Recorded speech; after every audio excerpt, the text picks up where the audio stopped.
What's up, everybody? Jensen Cummings here. Thank you, as always, for tuning in. Today is Best Served Podcast 381. We're going to be talking about what is Mexican food. We're talking about licensing and permitting for a food truck, and we're going to talk masked wrestlers with the one and only Zuri Resendiz, one of our favorites, who just launched Luchador food truck. And I'm excited about this for a multitude of reasons. One, Zuri is like one of my spirit animals, just the energy, exuberance, the love for the kitchen and the culinary side, as well as somebody who has navigated the fine dining side and now looking at a food truck as a new opportunity to express themselves, to start their own business. I think this is an important aspect for us to understand. Sometimes we get stuck in the mentality of like, I need to open up a fine dining brick and mortar restaurant to continue to accelerate my career. And Zuri has taken a step back and said, this is what it's going to take for me to get ultimately to where I want to go. And if that means it's masked wrestlers on the food truck, that's what it means. Let's bring Zuri in right now. Zuri, good to see you. Good to see you, man. Always a pleasure. And you do a great job. You're decked out, right? You got your gear. You are fully branded. You got the luchador on. Very important. We underestimate. You're a walking billboard, and now you're driving around with a billboard. You need nobody else is going to promote your business like you. So make sure you got to be good at being a self-promoter. And I'm excited to talk about that. And we'll talk about the wrestling side of that, because talking about promotion is so important in this business, and you've got a unique take on that. But I want to start. Your background, many people who follow the show kind of know you were, a long time in the fine dining side, right? With Elise Wiggins, especially, and, made your bones at places like Cattivella recently, Shanahan Steakhouse, and Panzano's even before that. So now you get to cook Mexican food, your culture on a plate, so to speak. Define that a little bit for us. What is Mexican food and Mexican cuisine to you? Well, Mexican food it can have many versions. Why? Because Mexico is so big, and every single state is a different culture.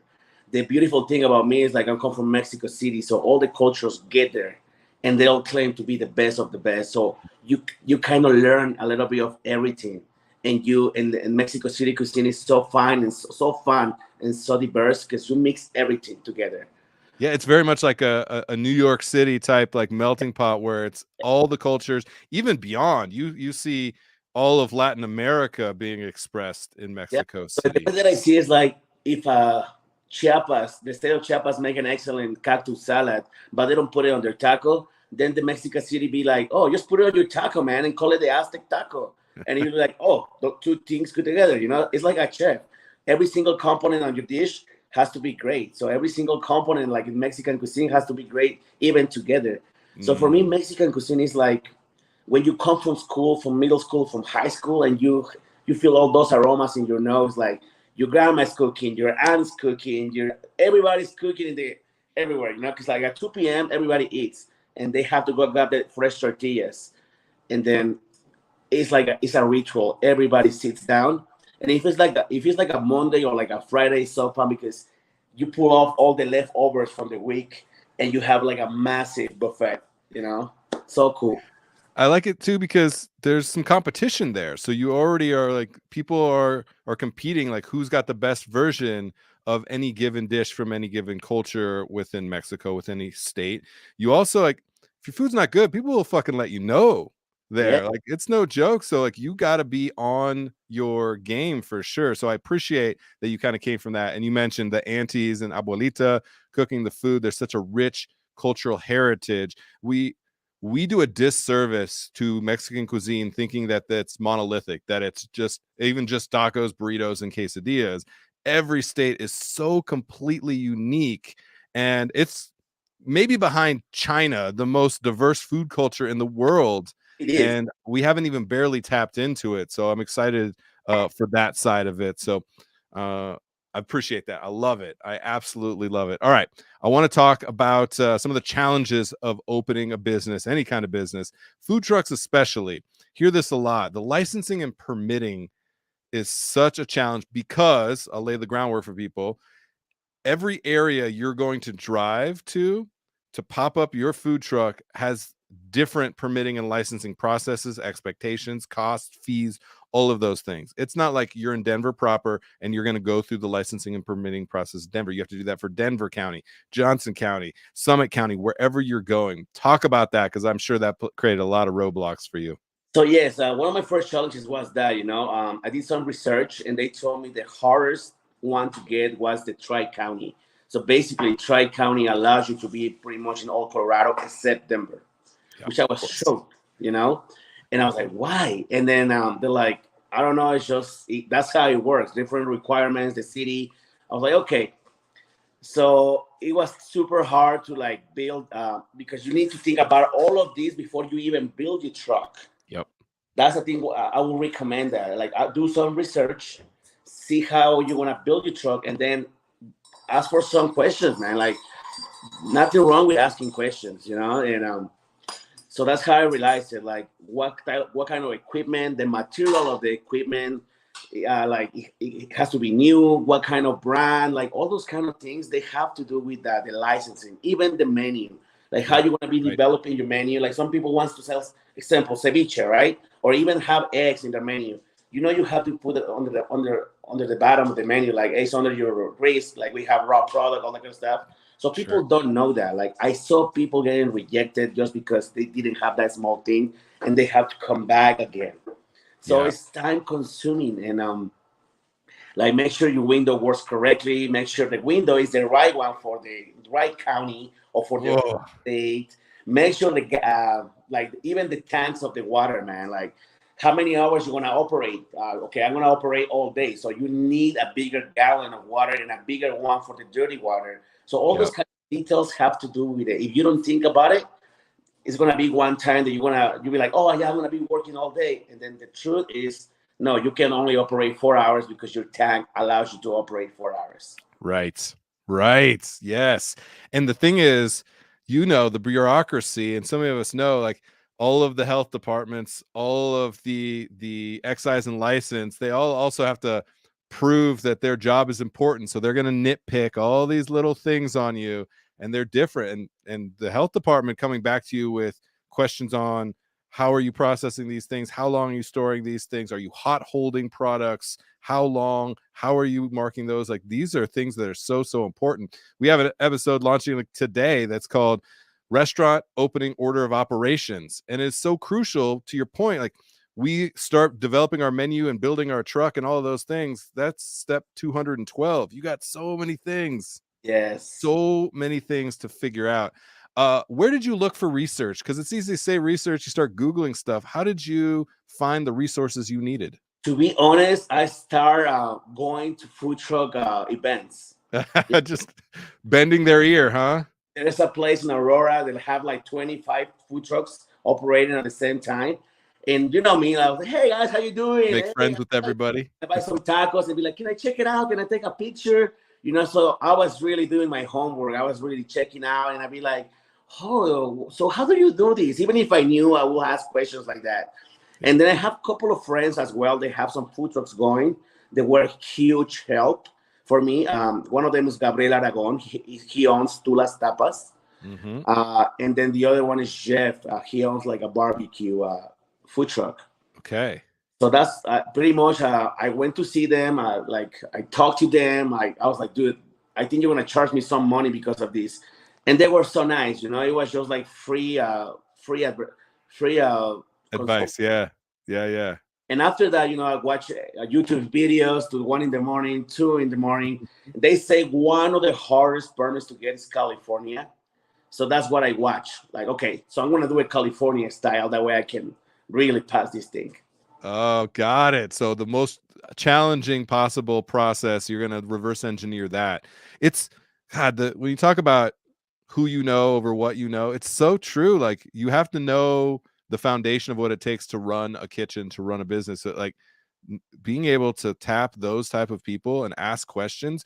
We unfortunately get conditioned a little bit. You kind of fake it until you make it because you don't want to look like the weak link in a kitchen and all of those things. So we're afraid to ask questions a lot of times. You know, you just nod your head and say, yes, chef. And then you put your head down and work. And the fact that you're willing to ask questions, that literally, I'm sure, is the number one attribute that you had that leads to your success, is ability to ask questions. So people, anybody watching, listening, ask more questions. Yeah, please do. It's like when you go to a nice restaurant and you don't know even how to pronounce the things or how to eat it.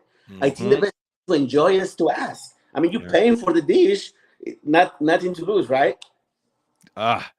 You know, most people don't feel that though. They're embarrassed, right? Yeah. They're like, oh, I've been working in the industry for 15 years, 20 years. I should know all these things. You don't need to know all these things. No, You don't. just need to be willing to ask questions. It's a totally different world. Like sometimes we get like the horses, like, oh yes, I'm the fine dining chef. I'm this, I'm that, and then you get to that level where you're like, damn, this is all new. Like, wow. So it feels great because chefs are always hungry. You always want to learn something new, and for me, it's like, yeah, this is badass. This is great. I love it. You just take that challenge and run with it. That's so great. All right. I want to have a little fun for these last couple minutes. I don't know that a lot of people in Colorado understand the luchador culture, right? You growing up there, I got to experience it a lot growing up in San Diego. We'd go down to Mexico all the time and go and check out that culture. It's intense. Yes, People are really bought into it. It's like a religion, you know, because you have your bad guys, you have your good guys, and the energy that you feel when you go up to those events in Mexico City is massive. From the moment that you enter to the arena, you feel like this vibe of like people just yelling and screaming, drinking. Yeah. So it's so fun. And when the moment comes, it's like, okay, I can like express myself the way that I am. You see pretty ladies yelling like asshole, stupid, throwing beer on the air, you know, and it's just like it's part of it. It's just part of it, and it's so fun. And there's something interesting, like wearing the mask, they get to put on this persona and really be the wildest part of themselves or whatever. I think maybe in American culture, Rey Mysterio, one of the more famous wrestlers in kind of WWF, WWE, with the mask, the high flying acrobatics is a big part of it. There's the show of it, but also like audience participation, like they really get people into it. And you mentioned the throwing of stuff, like throwing of food and things. It's almost promoted that you do that a little bit. Like, yeah, it is. And it's so fun. You just mentioned something, and that's why the name comes to you. You know, like you put your mask on and you go outside and you're becoming somebody else. Like if you were Pedro or Robert or whatever, he stays in there. You coming out like Rey Mysterio, like Luchador, you know, like, and you become somebody else. Like it's so fun, and I feel like that's why the name to the food truck, like it's not Luchador. It can mean million things. Warrior, like superstar, hero, anything, because it takes what it takes to go there and live even sometimes your life in the ring. I think for whatever you do in life, that's how you got to do it. You have to put all your input, all your energy, and leave it there. Like leave it on the ring, leave it on the truck, leave it on the kitchen. Don't matter what you do, always do it like that. Dude, I got goosebumps, man. That's exactly it.